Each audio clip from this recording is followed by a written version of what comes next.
Hello everyone, स्वागत है आपका मेरे चैनल एडिटोरियल रीडर में। अगर आप मेरे चैनल में नए हो तो प्लीज़ मेरे चैनल को सब्सक्राइब जरूर करें। चलिए स्टार्ट करते हैं आज का एडिटोरियल। आज के एडिटोरियल का टॉपिक है beating the heat on hot summer and hotter monsoon.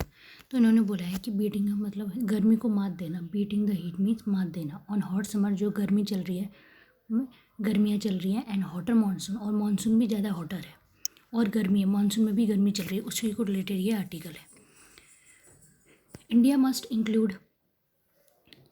Include financial incentive for adoption of effective cooling plans. India को क्या करना चाहिए? फाइनेंशियल इंसेंटिव मीन्स होता है एंकरेज करना, और फाइनेंशियल इंसेंटिव यहाँ पे बोला गया है कि इंडिया को भी इसके लिए थोड़े फंड्स अरेंज करने चाहिए। फाइनेंशियली क्या करना चाहिए कि आप अपना सको एक इफेक्टिव कूलिंग प्लान्स, ताकि जो गर्मी है उसको कम किया जा सके, उनको कम किया जा सके। इस तरीके से इसको फाइनेंशियली आपको इंसेंटिव को अडॉप्ट करना चाहिए, इंक्लूड करना चाहिए, मतलब पैसों से रिलेटेड आपको इसके लिए भी फंड जारी करना चाहिए।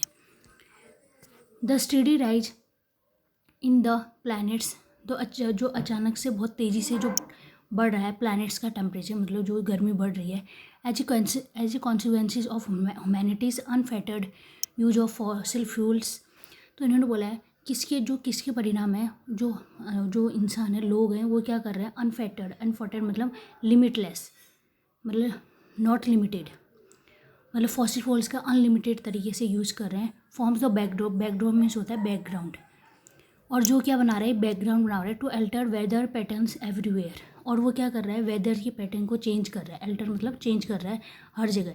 तो जो अचानक से प्लैनेट का जो टेम्परेचर बढ़ रहा है, वो किसके है? जो मन की क्या है, जो उसके unlimited use of fossil fuels है, उसकी वजह से हो रहा है। और जिसकी वजह से क्या हो रहा है? हमारे वेदर जो मौसम है वो चेंज होता जा रहा है हर जगह।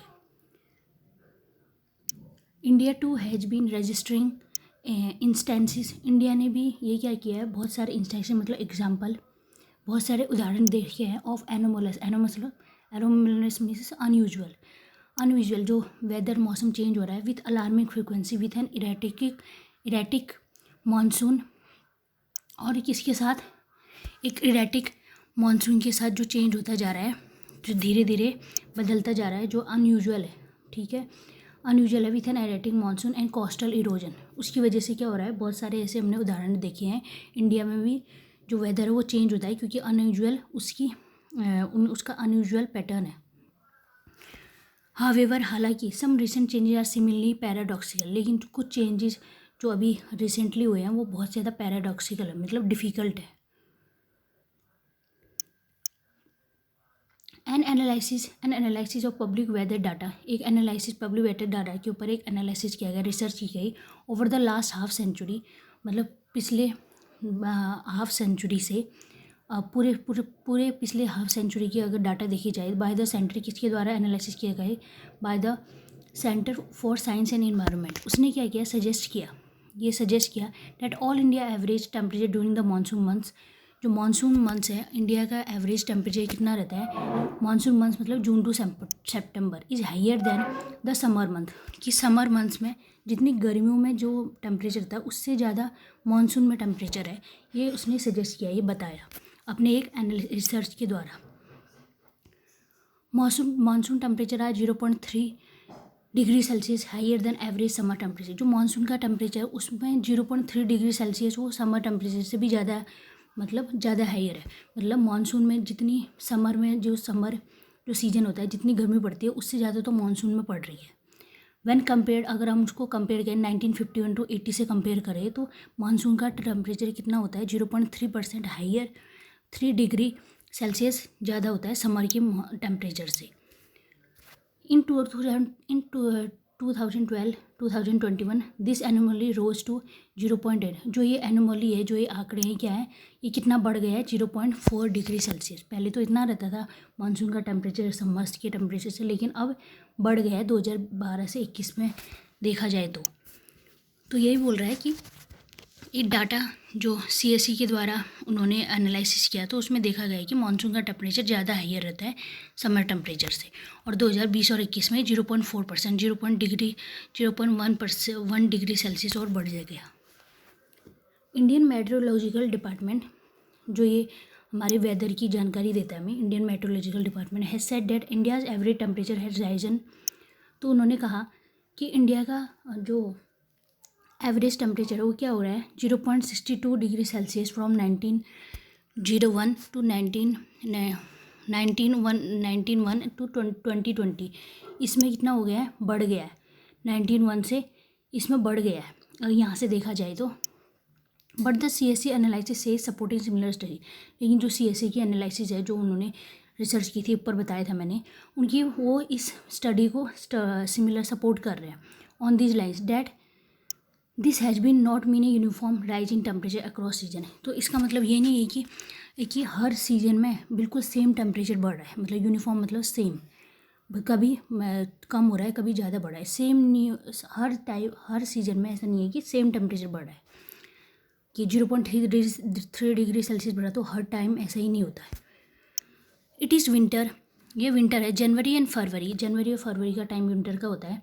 एंड पोस्ट मानसून अक्टूबर से नवंबर दिसंबर। एवरेज ऑल इंडिया टेम्परेचर, इसके बीच में क्या होता है, इस टाइम पे क्या होता है, that have risen faster than even the monsoon and summer temperature. इस टाइम पे क्या है, विंटर और पोस्ट मानसून मतलब मानसून के बाद जो सीज़न होता है उसमें इंडिया का टेम्परेचर क्या होता है, मानसून और समर से भी ज़्यादा बढ़ जाता है, ज़्यादा गर्मी होती है मानसून और समर से भी, मतलब जितना पहले लगाया था उससे भी ज़्यादा बढ़ जाता है average temperature. Average daily maximum temperature for northern state western in March was, अगर डेली मैक्सिमम टेम्परेचर देखा जाए तो नॉर्थ वेस्टर्न स्टेट्स में मार्च में 30.7 डिग्री सेल्सियस है average temperature. Whereas the all India, और हालांकि वहाँ ऑल इंडिया एवरेज टेम्परेचर कितना है 33.1% डिग्री सेल्सियस, या 2.4 डिग्री सेल्सियस हॉटर है, किससे 3 ये जो नॉर्थ वेस्टर्न मार्च में देखा जाए तो नॉर्थ वेस्टर्न रीजन में मार्च में इतना टेम्परेचर था, और पूरे इंडिया का देखा जाए तो इतना रहता है। The average daily minimum temperature showed an even larger, जो डेली जो मिनिमम टेम्परेचर है वो ज़्यादा बढ़ गया है, जितना 4.9 डिग्री सेल्सियस डिफरेंस, जिसका बहुत 4.9 डिग्री सेल्सियस का डिफरेंस आया है, मतलब अंतर आया जो अगर हम मिनिमम टेम्परेचर को देखा जाए तो। Central India's normal maximum was, अगर सेंट्रल इंडिया का देखा जाए तो टेम्परेचर जो बिल्कुल सेंटर में है हमारे जो मैप में 2.2 डिग्री टू 7 डिग्री सेल्सियस बढ़ गया है, ठीक है। While south peninsular India's normal minimum, जहाँ की साउथ पेनिनसुलर में इंडिया का नॉर्मल मिनिमम टेम्परेचर कितना आता है 4 डिग्री टू 10% हाइयर बढ़ गया है टेम्परेचर इन नॉर्थन, किससे, जो नॉर्थ वेस्ट इलाके हैं, जो नॉर्थ वेस्ट एरिया है उसका क्या है वो साउथ पेनिनसुलर में उससे 4 से 10 डिग्री सेल्सियस ज़्यादा बढ़ गया है अगर हम कंपेयर करें तो नॉर्थ वेस्ट इंडिया के मुकाबले। द शैटरिंग टेम्परेचर, शैटरिंग मतलब द शॉकिंग या upsetting, the shattering of temperature records is only one part of the changes. ये जो टेम्परेचर बढ़ते जा रहे हैं, जो अपसेटिंग टेम्परेचर है, जो रिकॉर्ड बढ़ते हैं, ये तो बस एक ही पार्ट है चेंजेस का। There is also evidence of the toll on lives, यहाँ पे बहुत सारे एविडेंस हैं, ऐसे एग्जाम्पल हैं लाइफ्स के, लोगों की टोल मतलब वो आंकड़े, लाइफ्स मतलब लोगों की आंकड़े, मतलब कितनी मौतें हो रही हैं, क्या हो रही है। फ्रॉम 2015 टू 2020, 2015 से 2020 में देखा जाए तो 2137 people had reportedly died due to heart stroke in north west India. अगर हम 2015 से 20 तक देखें तो 2137 लोग क्या हुए हैं, मरे हैं, किसकी वजह से, हीट स्ट्रोक की वजह से, मतलब ज़्यादा उन्होंने हीट की वजह से, ज़्यादा गर्मी से नॉर्थ वेस्ट इंडिया में। But southern India southern India had reported, लेकिन अगर साउथर्न इंडिया में देखा जाए तो 2444 death due to excess environmentally, क्योंकि बहुत ज़्यादा गर्मी हो रही है इन्वायरमेंट में, उसकी वजह से इतने लोग मरे। With Andhra Pradesh accounting for मतलब किसी एक पार्ट का अकाउंटिंग फॉर मतलब to form a part of something for the half the reported casualty, और जो आंध्र प्रदेश में देखा जाए तो कितने हुए हैं, half for over the half casualty, अभी तक हाफ कैजुअलिटीज हुई हैं, मतलब लोगों की डेथ हुई है। The urban heat island effect urban heat line मतलब जो शहरी इलाके हैं, where cities because of concrete surface, क्योंकि कंक्रीट मतलब मजबूत सरफेसेज होते हैं सिटीज़ में, डेंस पॉपुलेशन होती है, ज़्यादा बहुत घनी आबादी होती है, टेन टू एन एवरेज भी हॉटर देन रूरल हैबिटेट्स। जो रूरल इलाके हैं उससे ज़्यादा गर्मी क्या होती है शहरों में होती है, क्योंकि काफ़ी डेंस पॉपुलेशन वहाँ पे लोग के घर आस पास में है, तो इस वजह से बहुत ज़्यादा गर्मी होती है। तो यहाँ पे बोला also rural habitation also contribute to heat stress, और उसकी वजह से हीट ज़्यादा बढ़ती है। Indian authorities are cognisant of these trends, जो इंडियन अथॉरिटीज़ हैं वो कॉग्निसेंट मतलब अवेयर है, नॉलेज है उनको, इस ट्रेंड के बारे में उनको पता है। With some states led by Gujarat, जैसे गुजरात के द्वारा नीति होगा, हैविंग हीट उसके पास क्या है, हीट एक्शन प्लान्स है, हीट को रिलेटेड, गर्मी को कम करने को रिलेटेड क्या है, एक्शन प्लान है। The National Disaster Management Authority, जो नेशनल डिजास्टर मैनेजमेंट अथॉरिटी है, is working with 23 out of 28 heat prone state. जो National and Disaster Management Authority है वो क्या कर रही है, 28 राज्यों में से 23 में वो काम कर रही है हीट प्रोन, जो जिसमें ज़्यादा गर्मी होती है, हीट प्रोन स्टेज में जिसमें ज़्यादा गर्मी होती है। टू डेवलप, क्या करना है, 23 में काम कर रही है, क्या करने के लिए कि HAP है, हीट एक्शन प्लान को डेवलप करने के लिए। That stress changes in the built environment, stress मतलब जोड़ देना, जो जोड़ देगा जो पहले से ही बिल्ट इन्वायरमेंट, पर्यावरण पहले से है उसमें चेंजेस करेगा, उस पर जोड़ देगा। स्ट्रेस मीन्स यहाँ पे एम्फेसाइज करना है। यूजिंग मटेरियल, क्या करके, मटेरियल को यूज़ करके, डेट कीप द इंडोर्स कर, ताकि वो जो इंडोर को कूलर रखे, ठंडा रखे। Having an early warning system, और ताकि आपको पहले से ही वार्निंग आ जाए अबाउट हीट वेव्स के बारे में, गर्मियों के बारे में। Improving health infrastructure to treat heat stroke patient, जो गर्मियों से लोगों की मौत होती है उनके, ताकि वो ना हो, इसलिए वो अपने हेल्थ इंफ्रास्ट्रक्चर को क्या करेंगे, चेंज करेंगे, और ऐसे मटेरियल्स यूज़ करेंगे ताकि हमारा इंडोर मतलब घरों में ऐसी चीज़ें चेंज करेंगे कि ताकि इंडोर क्या हो सके, कूलर हो सके, और हमें वार्निंग मिल सके कि गर्मी होगी पहले से ही, जैसे हमें बारिश की, आज बारिश होने वाली है, ऐसी वार्निंग मिलती है, ऐसी मिल सके। इस पे काम कर रही है कौन, National Disaster Management Authority. However, हालांकि much remains in terms of reaching out to rural, लेकिन बहुत चीज़ें अभी बाकी हैं रूरल इंडिया तक पहुंचने में। रूरल मतलब जो ग्रामीण इलाके हैं। As well as the government taking steps, हाँ हालांकि गवर्नमेंट क्या कर रही है, स्टेप्स ले रही है टू प्लान इंफ्रास्ट्रक्चर को प्लान करने के लिए, एंड हाउसिंग मतलब जो घर जिसमें आप रहते हो, इन वेज इस तरीके से इस पर काम कर रही है, इस पर कदम उठा रही है इस तरीके से, that recognise the danger from a warming environment, को क्या कर सके, रिकग्नाइज मतलब जानना, जो जान सके, the danger from a warming environment, जो गर्मी हो रही है उसके डेंजर को जान सके, इस पे ही काम कर रही है कौन, government.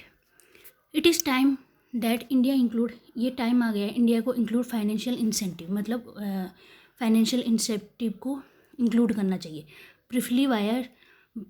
Preferably via budget outlay, जो बजट के आउटलेज है, जो बजट का अलॉटमेंट है, अलॉटमेंट मतलब बजट में जो आप जो एक राशि किसी चीज़ के लिए निर्धारित करते हैं, वैसे ही इसमें भी करना चाहिए फाइनेंशियल इंसेंटिव, मतलब इसके लिए फंड जारी करना चाहिए फॉर इफेक्टिव कूलिंग प्लान्स, ताकि जो इतनी गर्मी बढ़ी है इसको और कूलिंग प्लान्स, इसके अपने कूलिंग प्लान को और इफेक्टिव बनाने के लिए और प्रभावशाली बनाने के लिए। अडेप्टिंग टू, इसको अडेप्ट करके, एंड मिटिगेटिंग दिस मोस्ट, इसको अडेप्ट करके मतलब फाइनेंशियल इंसेंटिव प्लान्स को अडेप्ट करके, और मिटिगेटिंग मतलब कम करना, दिस मोस्ट विसरेसल चैलेंज, विसरेसल मतलब होता है जो इमोशनल हो, जिसमें आप सोचते नहीं हो ज़्यादा, जो स्ट्रॉन्ग फीलिंग हो, मतलब आप सोच विचार करके नहीं करते हो, ये visceral challenge is the need of the hour, जो अभी समय की मांग है कि आप इसको कम करें। कौन सा चैलेंज, जो बहुत यही चैलेंज कि इतनी गर्मी बढ़ रही है, इसको, ये जो चैलेंज है इसको आप कम कर सकें और ऐसी चीज़ें अडेप्ट करें ताकि इसको कम किया जा सके, ये समय की मांग है, यहाँ पे बोला है। आपको अच्छा लगे तो एडिटोरियल कमेंट सेक्शन में ज़रूर बताएं। Thank you so much.